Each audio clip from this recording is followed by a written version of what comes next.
معانا المقادير يا حبايبي بتاعتنا: كيلو من اللحمه مفروم مرتين عند الجزار، وعليه طبعا لازم لابد من الدهون، نسبه من الدهون دي حسب الرغبه. ممكن تحطوا اللي هي الضاني او اي دهون اللي هي الدوش. انا حاطه نسبه قليله، بصلتين او 3 بصلات متوسطين. انا حاطه عليه رشه ملح وعصرته، خدت الميه بتاعته، وده التفل بس، ودي الميه بتاعه البصل، وده عدد 2 بيضة. طبعا البيض لابد منه علشان خاطر طبعا بيساعد على التماسك الكفتة بتاعتنا ما تقعش من على السياق بتاعتنا. ومعانا برضو معلقتين من النشا كبار، برضو النشا بيساعد على تماسك الكفتة ما يخليهاش تقع. ومعانا بقدونس وكزبرة حسب الرغبة، حسب ما انتوا عايزين يعني. ومعانا ملح وفلفل وبهارات 7 لو انتوا حابين برضو. ومعانا هناخد نص الباكو بتاع البيكنج باودر ده، ومعانا البهارات بتاعه خلطه الكفته. هناخد الكيس كله عشان عامله طبعا كميه يمكن ده اكتر من كيلو، كمان كيلو وربع. يلا بينا على الطريقه حبايبي. اول حاجه حبايبي هنحط البصل بتاعنا اللي هي البصلتين او ال3 متوسطين، كل المكونات هنحطها على بعضها. هنحط خلطه الكفته، هنحط الكيس كله عشان احنا عاملين كميه كبيره. لو هنعمل نص كيلو مثلا هنعمل نص الكيس بس. الخلطه دي حلوه قوي، طعمها جميل جدا، بس خلي بالنا واحنا بنحط الملح طبعا عشان خاطر هي اصلا بتبقى متحيقه. هنحط نص الباكو البيكنج باودر اهو. النص الباكو ده هيساعد على انتفاخ الكفته ويخليها هشه كده وحلوه مش مكتومه. هنحط النشا،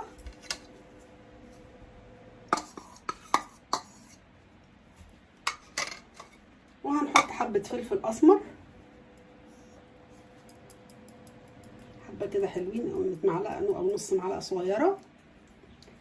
والبهارات ال7 برضو قيمه نص معلقه صغيره. الخل برضو معلقه الخل بتساعد على تماسك، على هيشان الكفته، سوري. احنا ما حطيناش الملح، هنحط الملح بس برضو مش هنكتر طبعا، لان احنا زي ما قلنا البتاعه فيها ملح، مش هنكتر ابدا.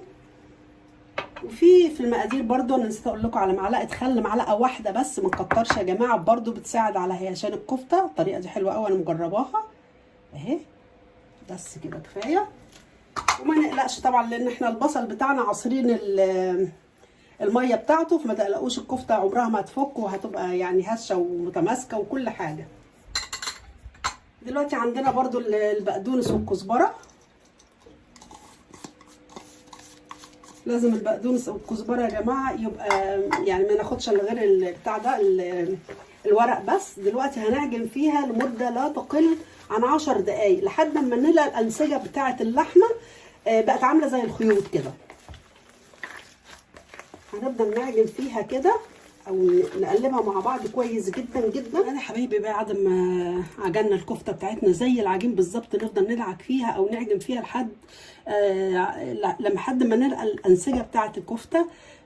بصوا بالشكل ده، بصوا في زي خيوط كده، هو ده القوام المظبوط او المفروض تبقى فيه الكفته. دلوقتي هنحطها بقى في التلاجة، نغطيها بالاسترتش لاب لمدة ساعتين طبعا، عشان الكفتة ذات نفسها او اللحمة سخنت من ايدينا، اللي احنا طبعا قعدنا ندعك فيها او نعجن فيها مدة طويلة. فلازم نحطها في التلاجة عشان نعرف نصبحها، عشان يعني تبقى متلجة تاني، ترجع تسقع تاني اهي. نغطيها بالاسترتش لاب اهو كده، ونرجع بعد ما نطلعها من التلاجة بعد ساعتين نشوف هنعمل مع بعض وهنصبحها ازاي. بس خليكم معايا، اللي وصل معايا لاخر الفيديو يخلي معايا يكمل علشان خاطر يشوف احنا هنعمل ايه وطريقة التصبيع ازاي وهنسويها ازاي، ونرجع نشوفها مع بعض. دلوقتي حبايبي بعد ما الكفته بتاعتنا قعدت ساعتين زي ما قلت لكم او 3 ساعات في التلاجة، انا مغطيها زي ما انتم شايفين. جبت الصاج بتاع الفرن اللي هو الفرن الكهرباء، حطيت فيه ورق فويل عشان خاطر طبعا الصاج بتاعنا ما يتحرقش ويتبهدل، وحطيت عليه الشبكه برده بتاعه الفرن. معانا طبعا العصيان او العصيان بتاعه الشيش طاووق، انا حطاها في ميه بقى لها يجي نص ساعه دلوقتي عشان العصيان دي ما تتحرقش معانا. ومعانا فرشه وفيها حبه زيت، الطبق فيه حبه زيت. دلوقتي هندهن الصاج او الشبكه بتاعتنا عشان الكفته ما تلزقش فيها. اهم حاجه ندهنها كويس جدا كده، ندهنها كويس. عندنا يا جماعه برضو العصيان اللي هي بتاعه الصينيين اللي بياكلوا بيها المكرونه بتاعه الصينيين. انا عندي كذا واحده هنا، انا كنت عامله عليهم يا جماعه قبل كده، فعشان كده لونهم مغير شويه. وعندنا المسن، يعني هنتصرف. لو ما عندكمش دي هيبقى عندكم المسن اكيد طبعا، اللي بنسن عليه السكاكين او العصيان دي، او العصيان اللي بتاعه الشيش طاووق. هناخد واحده كده اهوت، وناخد جزء من الكفته. انا مش بحبها صراحه كبيره قوي. هنحطها على العصايه بتاعه اللي هي بتاعه الصينيين دي اهي. نفردها بس كويس كده عشان خاطر طبعا ما تبقاش سميكه قوي وما تستويش معانا. الحركه دي يا جماعه عشان خاطر تخلي الكفته بتاعتنا حلوه من جوه، مفرغه، ما تبقاش مكتومه اهو كده. بعد ما انا حطيتها اهو على واحده بس، على عصايه واحده. هناخد الميه بتاعه البصل بقى. هاخد الميه بتاعه البصل زي ما انتم شايفين. بعد ما عملت الواحده كده بوحدتها اهو، بصوا الكفتايه ماسكه في العصايه ازاي، مش بتقع منها ولا اي حاجه. نبل كده بايدينا، ونبل كده الكفتايه من بره عشان تديها طعم وريحه حلوه قوي يا جماعه. وبعد كده نمسك نعمل كده المنظر اللي هي زي بتاعه الكبابجي بيعملها بنفس المنظر ده. بصوا بقى شكلها حلو قوي اهو. هنمشي عليها تاني، هتبقى شكلها حلو وجميل. ونمسكها نحطها كده اهوت على الصينيه، على الصاج بتاعنا. هنعمل واحده تانية مع بعض برضو على العصيان اللي هي دي، بس هناخد كذا واحده مع بعض. هناخد قطعه برضو من اللحمه اهو، نفس الحكايه هنعملهم على التانية، على العصايه، على العصيان اللي احنا برضو عاملينهم مع بعض اهو كده. معلش انا مش عارفه، مش مالكه بايديا دي، فهعمل بدي اهو. بصوا نفس الحكايه يا جماعه اهو.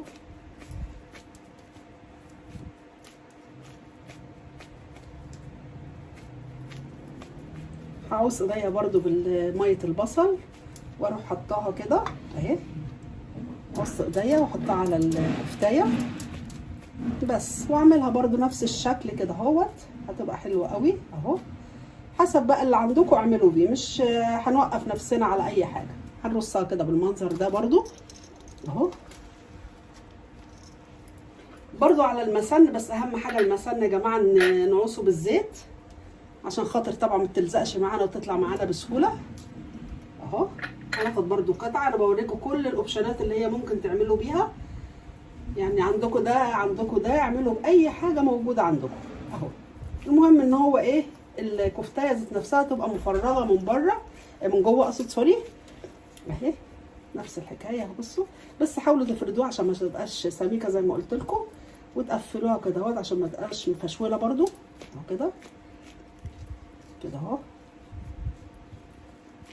ايه علشان المسن طبعا تخين يعتبر برضو، مش زي العصيان دي. برضو ايه، هنطلعها طبعا من على المسن، مش هنخليها عليه يعني اهو.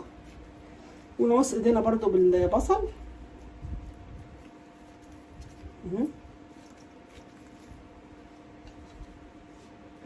وميه البصل طبعا اهو. وهنعمل نفس الحركه برضو اهو. بصوا كده اهو كده اهو. ونروح مطلعينها من السيخ بالراحه خالص اهو، ونحرصها جنب اخواتها. مش شرط يا جماعه يبقى على البتاع، برضو كده تعتبر مفرغه وحلوه. انا هكمل الكميه وارجع لكم تاني يا حبايبي، ونرجع نشوف هنسويها ازاي ونعمل ايه. دلوقتي يا حبايبي بعد ما صبعت الكفته بتاعتي زي ما انتم شايفين كده، بصوا متماسكه ازاي على العصايه اللي احنا عاملين عليها، مش بتقع ولا اي حاجه. معانا ميه مغليه طبعا، غلينا في الكاتل. لازم لابد يعني من الحكايه دي علشان خاطر الكفته بتاعتنا ما تطلعش ناشفه وتبقى طريه كده وجوسي وجميله. هنحط حبه ميه، مش لازم نملى الصاج كله كده، حبه ميه عشان خاطر كمان الصاج بتاعنا ما يتحرقش وينشف. دلوقتي انا مولعه الفرن طبعا مسبقا قبل ما اصبع ولا اي حاجه. حاطه عاملاها على درجه حراره 200 من فوق وتحت. اول ما ياخد وش من فوق هنقلب يعني، هوريكم طبعا هنعملها ازاي. هطلع الصاج واروح قلبه صبع الكفته الناحيه الثانيه عشان ياخد لون برده من الناحيه الثانيه، ونرجع نشوفهم بعد ما تستوي حبايبي. ادي حبايبي شكل الكفته بتاعتنا زي ما انتم شايفين. بصوا مش هتلزق ولا اي حاجه. هنقلبها كلها ونحطها تاني عشان تاخد لون في الفرن الناحيه التانيه. بصوا جميله ازاي ومتماسكه، وفي نفس الوقت دي طبعا اللي انا ما عملتلهاش عصايه فهتتقلب برده مفيش اي مشكله. اهي اهي حبايبي. هقلبهم كلهم واحطهم تاني برضو على نفس درجة الحرارة لحد ما تاخد لون جميل كده من الناحية التانية برضو، ونرجع حبايبي قلبي نشوفهم. دلوقتي حبايبي الكفتة بتاعتنا بعد ما طلعت من الفرن، هي طبعا سخنة مولعة، هنتأخرها كده شوية عشان نشوف مع بعض. ده اتلسعت. هنفضيها في اي حاجة احنا عندنا اهو بالراحة كده، عشان هنعمل لها تركايه كده حلوه قوي هتخلينا زي بتاعه الحاتي بالظبط، اكنها مشويه على الفحم، لكن هي طبعا مش مشويه على الفحم ولا اي حاجه. هنفضي الكميه كلها اهو اهو كده اهو حبايبي. بعد ما حطيتها في اي حاجه غويطه كده، معايا طبق في حته سمنه هحطها كده اهوت، واحط فيها حته الفحمايه عشان تطلع ريحه الشوي، هتبقى جميله جدا. هنغطيها بورق الفويل، نكمرها كده، اهم حاجه نكمرها شويه كده لحد لما تاخد من الطعم بتاع الفحم. بس كده نسيبها شويه. بصوا وفي غطا طبعا للجات ذات نفسه او اهو كده. بس كده نسيبها شويه ونرجع نشوفها مع بعض. وبكده حبايبي وصلنا لنهايه الفيديو. خلصنا الوصفه بتاعتنا زي ما انتم شايفين كده. بكيلو لحمه عملنا الكميه دي كلها. ممكن ناكلها طبعا مع عيش، ممكن نعمل جنبنا طبق سلطه وسلطه الطحينه، هتحسسكم فعلا ان انتوا جايبين الحاجه دي من الحاتي. حاجه جميله جدا، ريحتها تحفه. الكفته بتاعتنا زي ما انتم شايفين يا جماعه، بصوا هشه ومش مكتومه، وريحتها بجد بجد تحفه. عاملينها بطريقه حلوه جدا بنفس طريقه الحاتي بالظبط، واحلى طبعا وانضف. اتمنى حبايبي الوصفه تكون عجبتكم. لو عجبتكم احب طبعا يعني اشوف ارائكم في الكومنتات، وما تنسيش بقى في اللايك اهم حاجه يا جماعه، والشير والسبسكرايب، واقول لكم سلام باي باي.